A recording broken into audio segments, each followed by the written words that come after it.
Welcome to The Explainer.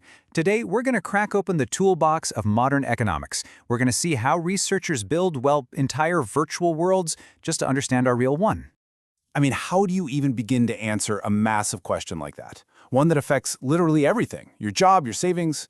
Well, economists don't just guess. They build these incredibly intricate simulations of entire economies. And today, we're going to find out exactly how they pull that off.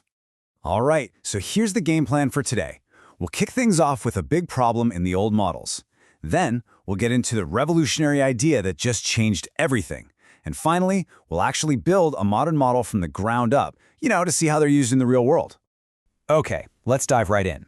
To really get where we are now, we've got to go back in time a bit. We need to look at how economists used to model the economy. So back in the day, these models were all top-down. What does that mean? Well, economists would look at huge economy-wide data, think total consumption, total investment, that kind of stuff. They'd find a relationship that held up in the past and just assume it would keep going forever.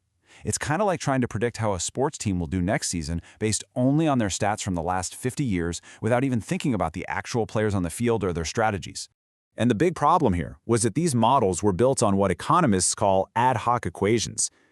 These are basically just statistical patterns that seemed to work, but nobody really knew the deep reason why. It was exactly like a house of cards. It looked stable enough from a distance, but it had this huge hidden flaw. None of it was based on a real theory of why people, you and me, make the choices we do. And that flaw? Well, it was about to get blown wide open by a revolutionary idea that pretty much turned macroeconomics on its head. And that idea is famously known as the Lucas critique. See, back in 1976, Robert Lucas basically said, hey, wait a minute. When you change the rules of the game, people don't just keep playing the same way. They change their behavior. This was a bombshell. It forced economics to stop seeing the economy as some kind of predictable machine and start seeing it for what it is, a complex, adaptive system where human choices are everything. So here's the absolute heart of it. The moment the government changes a policy, let's say they change a tax rate or fiddle with interest rates, people and businesses immediately start to rethink their strategies. And that, right there, breaks all those old statistical patterns. It makes the old models totally useless, and usually at the exact moment you need them the most. Kind of ironic, right? Here's a simple way to think about it. You can't predict the traffic on a brand new superhighway using only data from the old, tiny country roads that were there before. It just doesn't work. The highway itself fundamentally changes the entire game. It changes how, when, and where people decide to drive.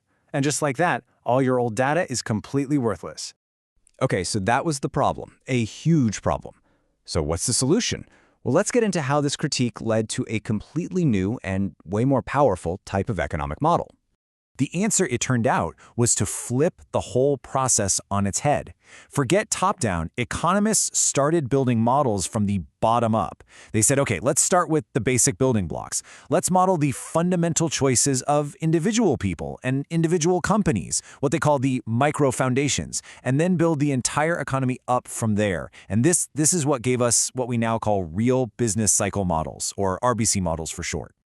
Honestly, the best way to wrap your head around a modern RBC model is to think of it like a really sophisticated video game, like SimCity, but on steroids. But here's the key difference. Instead of just looking at the city's overall stats, the very first thing you do is program the AI. You have to design the core motivations for every single citizen and every single business inside your little virtual world. So in this simulation, you've basically got two main players. Player number one is the representative household. Now that's just a fancy way of modeling the average person in the economy. And their one and only goal?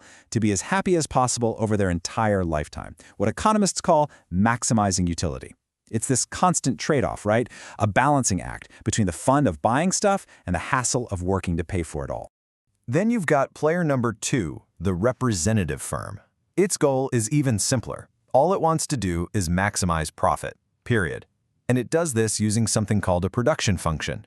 You can just think of that as a recipe. It's a recipe that tells the firm exactly how to mix labor and capital together to make all the stuff the households want to buy.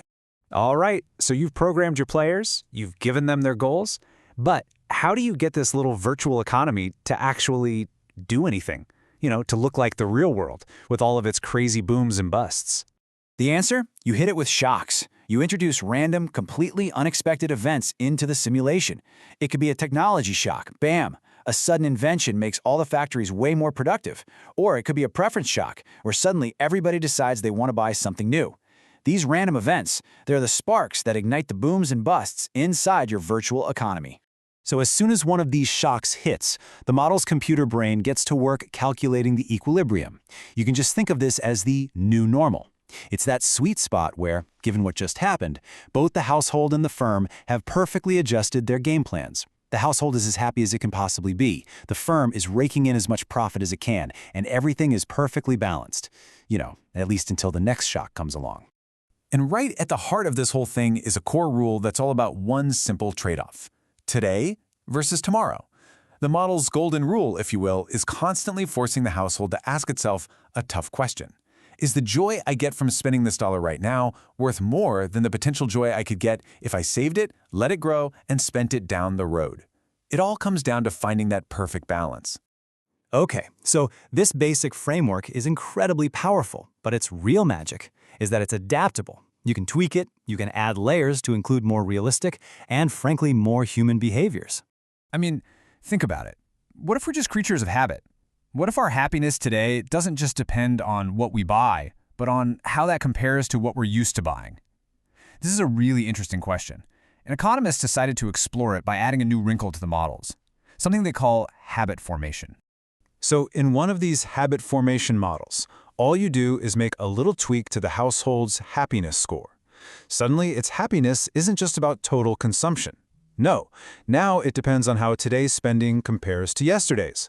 It's a small change, but it encourages the virtual household to smooth things out, to avoid those really big swings in spending. And you'd be surprised what a big impact that little change has on the results. In a standard model, if a household gets a sudden windfall, you might see this huge, immediate spike in their spending.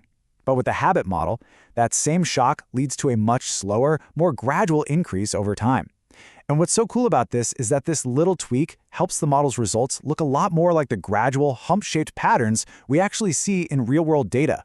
So, okay, after all that work, programming players, introducing shocks, running these massive simulations, you may be asking, why? Why do economists and policymakers spend so much time and energy building these incredibly complex virtual worlds? The simple answer is because they've become absolutely essential tools. Central banks use these things to try and predict where inflation is headed. Governments use them to run what-if scenarios, right? They can test the potential impact of a policy change in the simulation before they roll it out in the real world. And when a crisis does hit, these models are one of the best tools we have to figure out what went wrong. Was it a productivity problem? Was it a demand problem? The model can help us find out.